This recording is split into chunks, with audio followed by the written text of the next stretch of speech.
وزارت معارف و علم تاجیکستان تصمیم دارد از نظام بهاگذاری 5 و 10 خاله گذرد. با اطلاع این نهاد فعلا در 140 مکتب تحصیلات میانه عمومی نظام 10 خاله را به طور آزمایشی جاری کردند. این همه چیز در دست معلم است، همه چیز در دست شما معارف است.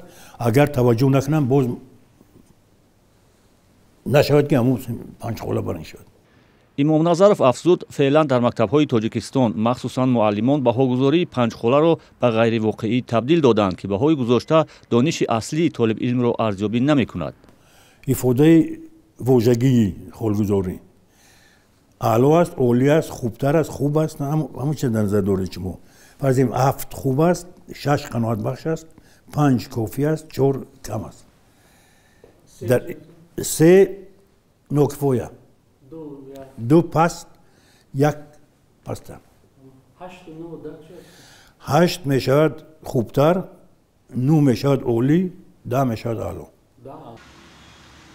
حالا وزارت معارف با جلب شریکان رشد از جمله یونسکو آموزش و شرح ماهیت نظام بهاگذاری 10 خاله را در مکتب‌ها ادامه می‌دهند. ولی نه همه آموزگاران از ماهیت این نظام آگاهی دارند و بیشتر به نظام بهاگذاری 5 خاله برتری می‌دهند. منم ریزوام 10 بالا بگذارم، نه که من نفهموندگی پورا کنم که به همش با ما طلبات هم آموزگار هم خواننده تیار بشه. والدان باور دارند که نظام فعلی بهاگذاری 5 خاله در مکتب‌های تحصیلات میانه عمومی مشکلی ندارد و دانش واقعی خوانندگان را ارزیابی می‌کند.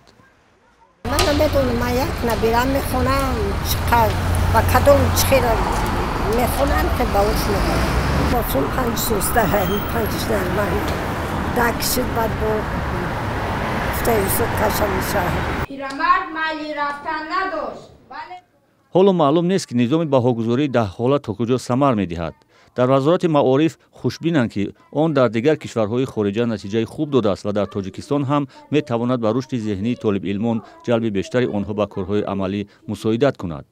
گزارش به نظام نوی بهاگذاری در حالی است که سالهاست در مکتب‌های تاجیکستان مشکلی‌های دیگری به مانند کم بودن معاش آموزگار، ترک کار کردن آنها، جلب آموزگاران به کارهای دیگر، دخالت به کار مکتب و سطح و صفت تعلیم مورد انتقاد قرار می‌گیرد. در تاجیکستان بیشتر از 4000 مکتب فعال است و در آن 2,280,000 خواننده تحصیل می‌کند.